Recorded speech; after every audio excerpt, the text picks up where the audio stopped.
to the Exam Study Expert Podcast, helping you ace your exams at school and university through the psychology of high performance and the science of studying smarter, not harder.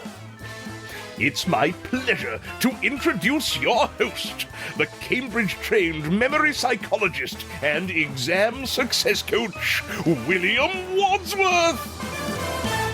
Hello and welcome to the Exam Study Expert Podcast. In the UK, as in many countries, you have to sit some notoriously challenging exams if you want to become a barrister. That's a lawyer who stands in court, argues often complex cases. In today's instalment of our Student Stories series, we find out how aspiring barrister and podcast listener Charlie rose to the challenge of memorising vast amounts of information for his exams in just a few short months, using strategies he developed with the help of our advice here on the podcast, in particular using the blank page retrieval strategy, which I recently covered in detail in episode 68. One of the reasons I particularly like Charlie's story is because it underlines a message I care very deeply about, which is even for relatively bright and capable students, as I think many of you listening are, when your course gets hard, when the exams get tough, there comes a point where you cannot simply just work your way, invest hours and hours and expect to kind of work your way to success. Because it doesn't matter how much study time you sink in. If you're not studying in the right way, using the right strategies, you'll probably have a very difficult time of things. So listen in today to hear the strategies Charlie used to ace the famously tough exams he was sitting.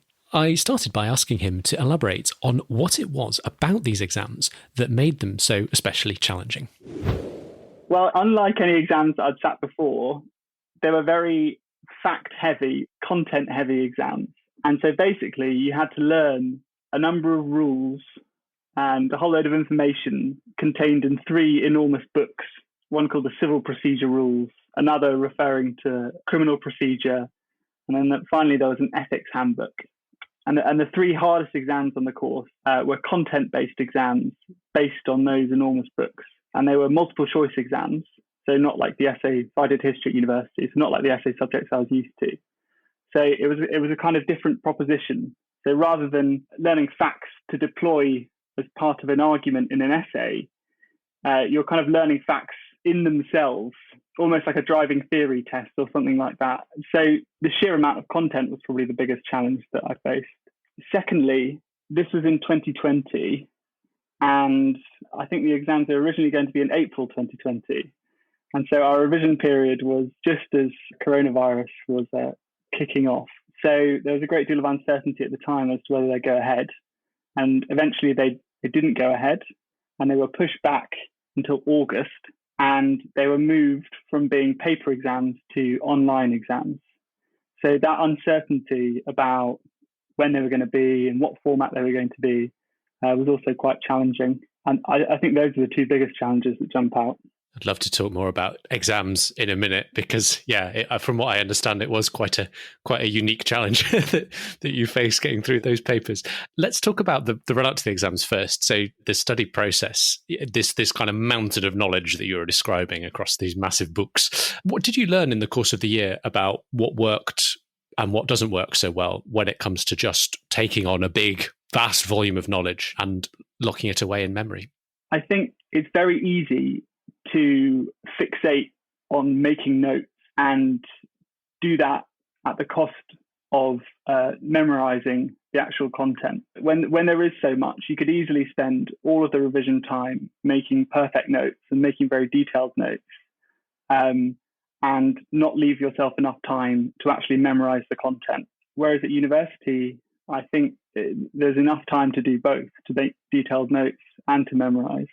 Here, there just wasn't, basically. And so you had to work out a strategy for giving enough time to memorize, basically. And my strategy was essentially to not leave the revision notes to the last minute and to the revision period, but right from the start of the course to start making detailed notes based on these enormous books, so that when it came to revision, I wouldn't have to open the books, basically. I'll have had my detailed notes, and from those, I could then repackage them into shorter topic-by-topic notes which would only take me a couple of hours per topic, rather than the sort of day per topic it would take to make very detailed ones afresh.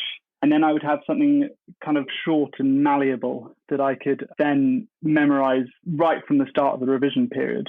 I would do maybe 3 or 4 topics in a day, and then at the end of the day, try and do some retrieval practice to make sure that I was doing that sort of active process of memorization as early as possible. So retrieval practice, bringing information to mind from long-term memory. What form did that take for you? I'd have maybe 6 pages of notes on a topic, and let's say in the morning, I'm going to pick something very boring like summary judgment.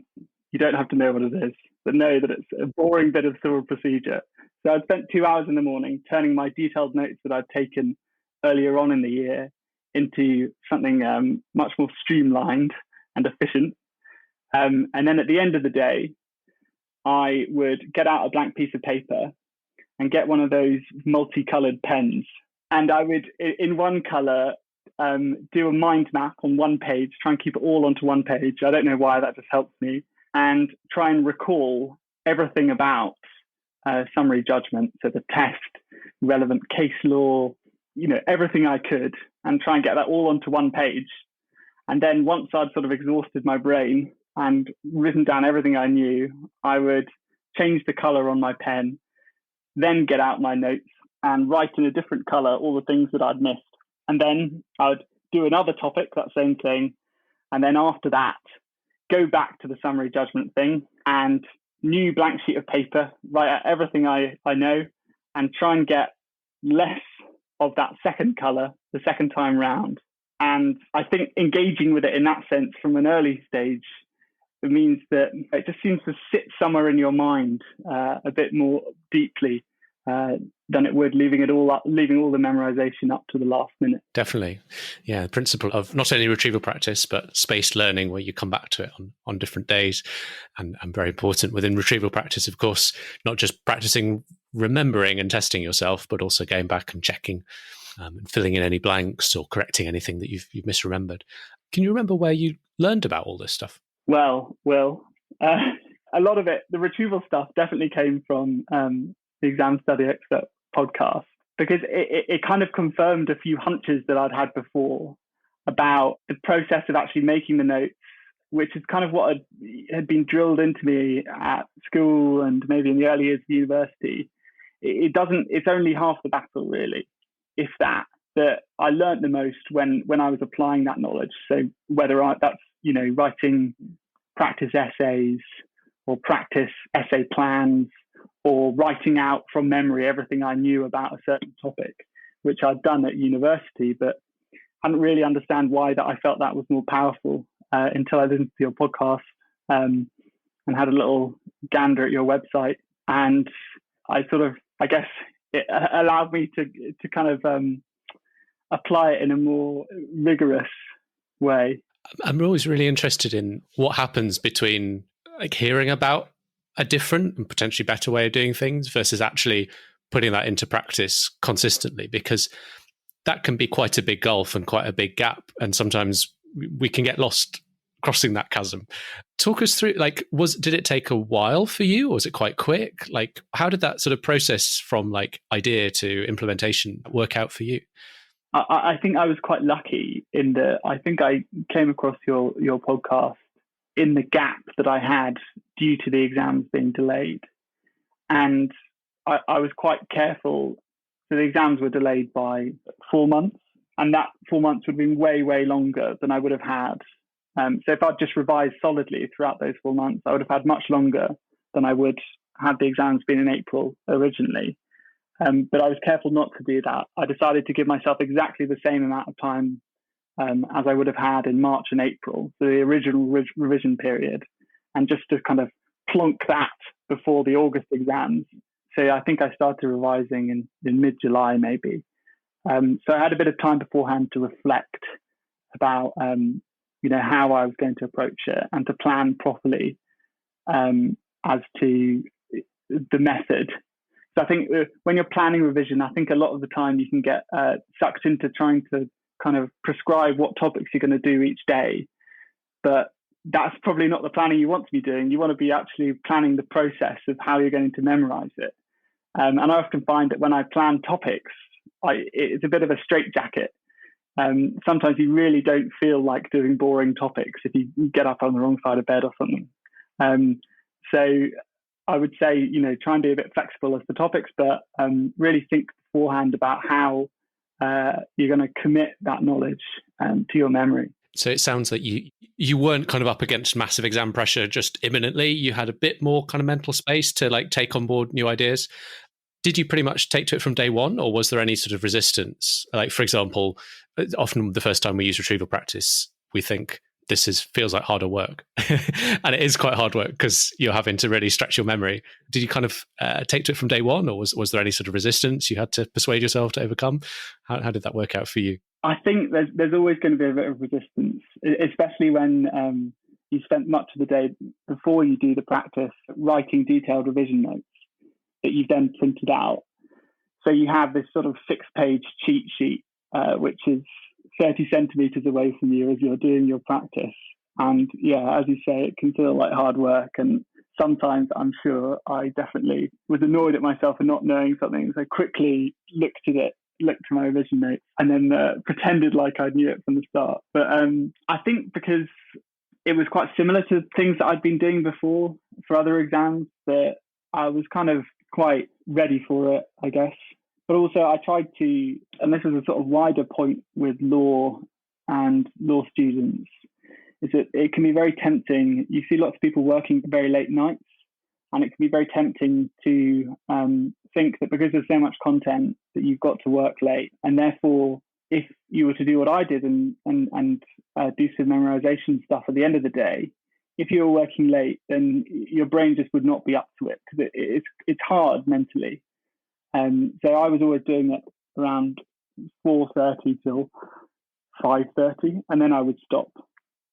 And it's much easier when it's the last thing you do in the day because you're so excited to finish. Yeah, our whole thing is about studying smarter, not harder, because we spend a lot of time talking about how to study smarter, but not quite so much time about how to not work harder.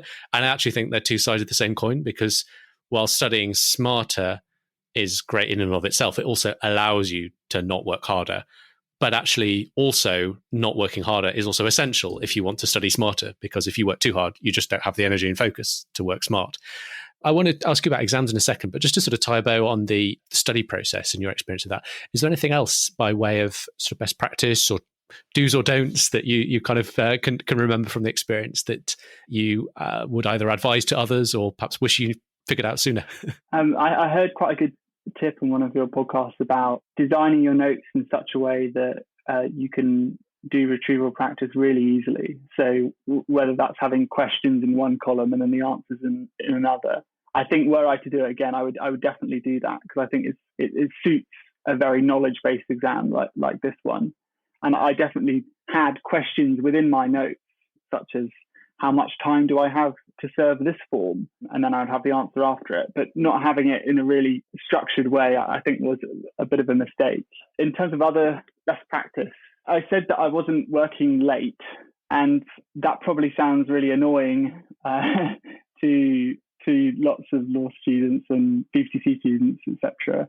But I was working quite early. But I've always found with whether university exams or these professional exams that I'm very much a morning person, and if I can get 5 hours done before lunch, then the rest of the day, whatever I accomplish is a bonus, because you've really attacked the day and sort of broken the back of it.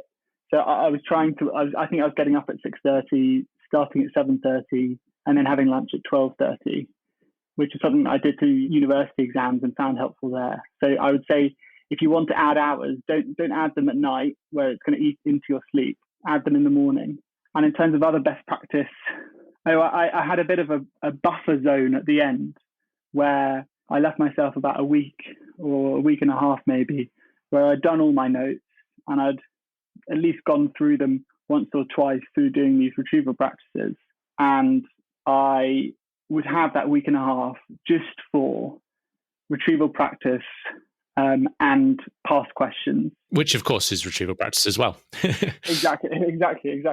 And I think that's quite an important time as well, because in previous exams in the past, I'd done my notes right up until the end of the revision period, and the exams would just start, and I hadn't really had time to kind of process them and things like that. So that's what I would recommend. Nice. So Q&A notes, or Q&A ultra notes, as I'm trying to rebrand them, with questions down one side and answers down another.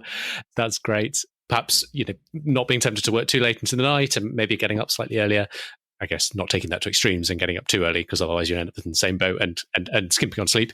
And then, leaving as much time as you can before the exam to focus on the retrieval practice. I guess a general theme through what you've been saying, try and squash the amount of time you're doing non-retrieval practice stuff, like making notes, and more time either later in the day or later in the process, or preferably both, moving on as quickly as possible to sort of the retrieval practice stuff, whether that's using your Q&A notes and testing yourself on the answers, whether that's blank page retrieval, as you were describing earlier, or whether that's doing practice questions. That seems like a great segue to just have a quick chat about how your exam experience went. I should preface this by saying that I was very lucky. I was one of the lucky ones in that I'm dyspraxic. So I was lucky enough to be able to go into a test centre to take my online exam. Whereas other people, most people, had to use software that was provided by a major education corporation to do their exams. And these are quite long exams, especially if you have extra time, as many people do. So I think they're 3 hours as a sort of base level. But if you've got extra time, obviously that's sort of nudging on the 4 hours. And the software was such that it was monitored. So it was online proctoring. So you had an invigilator that was looking through your webcam at you and at your surroundings to make sure that you weren't cheating, because they were closed book exams. But that also meant that you weren't allowed to go to the toilet for the people that were sitting the exams at home, and you weren't allowed to leave the room. And I think there were various restrictions on, you couldn't have a water bottle with letters on and things like that. It resulted in quite an awful experience for many, many people, in that, first of all, it was during a heat wave. So lots of people were drinking water because that's the safe and sensible thing to do. But by drinking water, you increase the chance that you're going to have to go to the toilet. And so people ended up weeing in bags and bottles underneath their desk, which is humiliating and completely unacceptable that the regulatory body that runs the exams didn't sort of anticipate this or find a way around it, especially for people that are pregnant and who have health problems. So it was all a bit of a nightmare. And the second problem was that the tech didn't really work. So people were logging onto their exams and then being faced with a blank screen for, I think some people had blank screens for up to an hour, and they didn't know whether they were allowed to leave the room, because they didn't know whether it was still under exam conditions and they would forfeit the exam if they were to do so. And then when the exam eventually started, they would have been sat in that chair for about 4 hours. So complete nightmare, but obviously very difficult given the coronavirus circumstances. But there's a general sense among our cohort that it was handled very poorly. And, it's hard to give advice where I was lucky enough to go to a test centre, so I was able to go to the toilet, which feels like a stupid thing to say, but that shouldn't be the bare minimum. So it was difficult for many people. And if you lived in a flat or accommodation where it was very noisy, where you didn't really have your own personal space, that was also posed difficulties. And if you were caring for children or somebody else, then there were also difficulties there. So complete nightmare. All you can do is prepare as well as you can for the exams that that are in front of you, I guess. Doing an online exam, I think it is more difficult because you don't have a pen and paper. You weren't allowed a pen and paper as well. So you couldn't underline bits of the question and take notes as you went. So, I mean, I don't know what the solution is really, because there is no solution, I don't think. Perhaps the solution is to practice in similarly uncomfortable positions. I had a friend at university that used to do past questions. So he'll do a past essay as the very last thing he did before he left the library during a revision period. And his reasoning was that it's a bit like when marathon runners do altitude training, that if you can practice when things are most difficult and you're most tired, then when the real thing rolls around, you should be able to cope with most things. But obviously that's a sort of far cry from being in a boiling room and not being able to go into the toilet. Yeah. No, extraordinary conditions. So you got to go to the test centre, so things were at least slightly more civilised. And tell us what happened. So how did it ultimately go? What do you remember about the day you kind of found out how it all went? How did it feel? It felt good. So there were 12 assessments throughout the year. And to get the top grade, I needed one of my final three. That final three sort of scary knowledge-based exams. I needed to get a top grade on that, and I did so. It felt good, but I'd actually started my job then. And so as with all these things, once you move on to the next sort of life stage, you can't really remember why you were so exercised about them in the first place. But it did feel good, and it felt nice to think about your strategy and think about your plan and then to execute it. I think was probably the best feeling. But then in general, my sort of approach to exams has always been that, if you do everything you can and you execute a strategy that you think is reasonable and rational, then you're going to be able to cope with whatever result, because there's nothing more you could have done. You couldn't have gone about things differently. And I think that's a sort of great emotional comfort. That sort of seen me through various exams in the past. I like that. Give it your best shot, and then no regrets, whatever happens. So I'd love to just wrap up with perhaps, what would just be your like one or two top kind of takeaways you'd love, perhaps if you were talking to students studying the same course as you or kind of other courses where there's, just a huge amount to learn. What would be maybe those kind of the one or two things you'd really want to emphasize to make their lives as easy and stress-free and successful as possible? I think I'd say two things. And one, I think it's been a bit of a theme of our chat, but it's that start memorizing early. You're never going to have the perfect set of revision notes, but it's much more important that you start getting stuff in your head as quickly as possible and for as long a period as possible, as we talked about that spaced retrieval practice. So in whatever form you can, start memorizing early. I think that's a great first tip. I think so many people fall in the trap of spending all their time, for example, making the notes and don't leave enough time later to actually, as you say, memorize them. I often use the analogy that if you are doing something like making notes, which doesn't involve retrieval practice, that's like the equivalent of building a piece of gym equipment at home. You're building something, but you're not actually training on it. And when you come to do the retrieval practice, that's actually the training session where you're starting to build your body, build your muscles. Same with memory. Making notes is just kind of building the machine that you'll later actually need to do some training on. It's not the training itself. That is definitely right. In terms of the second piece of advice, I think it would be to think of yourself as almost like an athlete, in that everyone always talks about your brain being a muscle, but I think it is kind of true. Say swimmers, the closer they get to a competition, the fewer and fewer lengths they do when they're training. It's all about the quality and the speed of those lengths. They're not in the pool for hours tiring themselves out beforehand. It's about very targeted and very focused preparation, and all the time keeping their body as well as possible. So eating properly, sleeping properly, exercising, obviously. But I would apply the same approach to exams, I think, that the closer you get to the exams, the less gain there is from exhausting yourself by working late nights, because your brain just won't be able to retain the information in the way that it should and in the way that it can. Couldn't agree more. Absolutely. Well, it's been such a pleasure to chat. Thanks ever so much for coming on. Not a problem. I very much enjoyed it. And thanks again, Charlie, and congratulations on your results. So, my top 3 takeaways from this conversation. There was a lot to learn here. These are my top 3 points. Number 1, don't sacrifice looking after yourself to make more time for studying. I'm so glad Charlie talked about resisting the temptation to, work through the night or get up crazy early and thereby doing skimping on sleep. It's a really, really important point. You need to sleep. You need to keep your life in balance if you want to have long-term success in your studies. Point number 2, spend less time making notes, more time doing retrieval practice, i.e. invest as much time as possible in anything where you're pulling information out of your memory. So to do that, Charlie was using the blank page retrieval strategy. Again, you can see episode 68 for more on that. But other strategies for retrieval practice work great. For example, flashcards, which we talked about in episode 70. And if you are going to be using notes as part of your strategy, I would highly recommend the Q&A Ultra Notes strategy, which I covered a couple of weeks back in episode 72. And the third and final takeaway, if you're preparing to study for an extended period of time ahead of a major set of exams, great idea, as Charlie did, to invest some time at the start of that study process to help you figure out the most effective study strategy.